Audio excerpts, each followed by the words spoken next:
One of the absolute hardest things for me to do is just be present and enjoy the moment. I mean, right now is a perfect example. Or this week I'm in Peru with my best friends pretty much in the entire world at the nicest place we could find, doing the coolest things. Yet there was never really a time when I was like super present during this trip. We still have another week left. I'm constantly thinking about other things, the future work-related things that need to get done. You almost just made me poop myself. We weren't supposed to be on a live stream right now. I just came out here to roast you. What? And it can be a little bit self-fulfilling, at least in the short term, where We got 400 people on this live stream right now. You were not muted when you higher did. rates, that's going to hurt the same way it hurts. I'm muted now, That baby. makes no fundamental sense. But you weren't when you came out It there. doesn't really make any sense at all. Yeah. Tariffs, it's not clear the tariffs are Let's see if anyone knows. Oh, for sure. Oh, mic drop, yeah. economic fears. I Epic. don't know if we have a recession or not, but So yeah, I mean, Luke is actually a perfect example. He is always living in the present. I mean, at least I think he at least perceives himself to be. I guess I could ask Luke. He's doing a live stream right now for his Bitcoin YouTube channel where, I mean, he's usually juggling like 500 things at once and is always ridiculously late for every single thing that he does. But regardless of the point, he seems to like always be pretty present, or at least a lot of the time. Same thing with PJ, Cade, they all do a really good job at it. And I know they do a lot of meditation, and it's something that I'm gonna actively try and focus on. I think the first step is trying to meditate a bit more, probably understand myself better. I mean, I usually, or I guess always, I just never care how I feel, what's going on.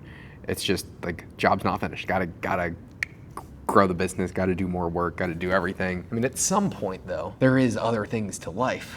And this trip has really kind of opened that up to me, as a few days ago when I went surfing and met some of the most successful people I've ever met in terms of how satisfied they are in their life. They don't make any money, but they're very happy and they do what they love every single day. So I mean, at what point? I mean, is it when you sell your business? I mean, what is the point of a business? It's to give you freedom to do what you want when you want to. And it is awesome being in great places like this, but pretty much every trip that I do, I forget right after I do it. Usually, that's because I'm always focused on the next thing and the next thing and the next thing and not enjoying what I have going. Where, I mean, the views are just remarkable. Like having the financial ability to be able to do things like this. And we feasibly cannot spend as much money as we want, or as we have here in Peru. It's just not possible. The prices are too cheap. And so if you wanted to live like an absolute king, where you had as many personal assistants and people that did all your cleaning, cooking, grocery shopping, lived in the absolute nicest place, did whatever you wanted every single day, we can comfortably do that here, and then have a lot of savings left over to invest or do whatever else it is. So it's just something that I'm wrestling with. Like at what point do you have enough money? I mean, there's definitely the like hustle culture trap of just saying, okay, I just want more and more and more and more and more. I mean, that's a decent argument, and I can understand the ambition aspect, but for me, it's not just more money. I mean, I want more of other things, like more experiences, more loved ones, a family. And so at some point, you gotta transition from completely focused on work to having a family. I mean, I don't have a family yet. I have kids and a wife, but definitely want one. And so I really need to work on figuring out how to become more present when I need to be. Probably a lot of things. I don't know. Sometimes when I take a trip like this, I'll just try and reflect, especially because I've been super sick the past 2 days. And today I'm starting to feel a bit better, but I was still just tired. I still haven't really been eating a lot. And so I've kind of just been laying down, hanging out. I'm trying to focus on enjoying the little things in life, but I don't fucking know. Honestly, I'm just spewing utter nonsense right now. I mean, at the end of the day, tomorrow when I wake up, I'm gonna get back to work. So nothing, like no material change has happened in my life. So, I mean, what the fuck's the point? I used to read a lot of philosophy books and really try and learn, but I wasn't making any money. And so I made the decision, well, philosophy's fun to talk about, but the rent is still due at the end of the month. And so focus on the things that actually move the needle. If I was making, I mean, this is really the problem. The thing is, there was a study done that interviewed different business owners and millionaires, and every single person had anywhere from $1 to $100 million.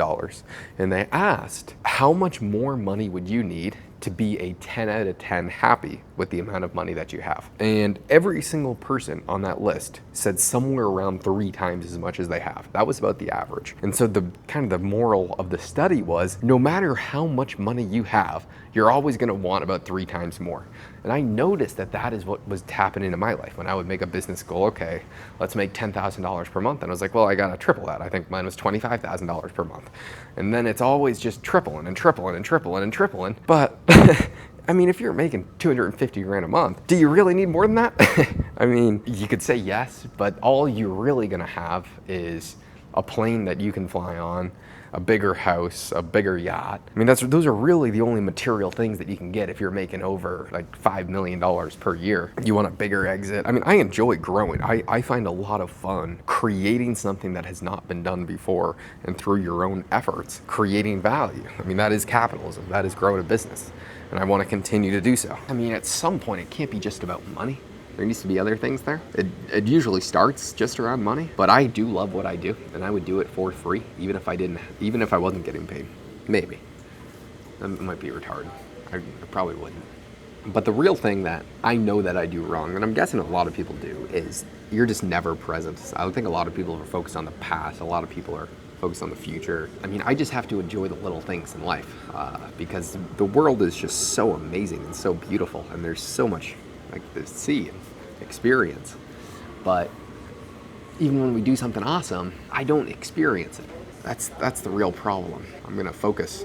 We're going to a concert tonight for P Money's birthday, PJ's, and I'm just gonna kind of have some fun. Even though it's a Wednesday night, some Rufus Du Sol house concert. I know the boys are pretty fired up right now. I still feel a bit under the weather, so I don't really give a fuck right now. But I'm happy to see everyone else excited.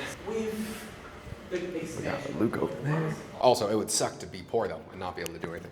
So I would definitely choose to still go to business.